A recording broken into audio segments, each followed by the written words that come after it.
আমার কোনো সমস্যা নেই ভাই। হ্যাঁ কোন ডাক দাও কিছু জন্য ভাই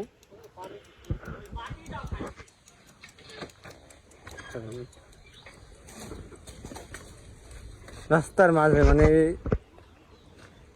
ভাই ভাই আমি বলতেছে যে ইট ইট যদি এমন ভাবে দেওয়া থাকে মানুষ কি যাইতে পারবে মোটরসাইকেল নিয়ে? আমি যেই হই এরকম ভাবে যদি আপনি রাস্তার মাঝখানে এরকম ভাবে ইট দিত মানুষ কি ভাই বললেন তো এইভাবে ইট থাকলে আপনি যাইতে পারবেন রাস্তার মাঝখান দিয়ে? এই যে যেভাবে ইট দিয়ে রাখছে যেভাবে ইট দিয়ে রাখছে আপনি কি এমনি দিয়ে যাইতে পারবেন এই রাস্তা দিয়ে? হ্যাঁ আপনি এই রাস্তায় যাইতে পারবেন? হ্যাঁ না না ভাই যেভাবে এখানে এখানে যেভাবে আমার কোনো সমস্যা নেই ভাই। হ্যাঁ কোন ডাক দাও আমি বলছি কারো ডাক দেও না ভাই। আমি বলছি যে এইভাবে ইট দিয়ে আছে ভাই তো সমস্যা নেই, তুই কোন ব্লগে দেখ কথা। আমি বলছি ভাই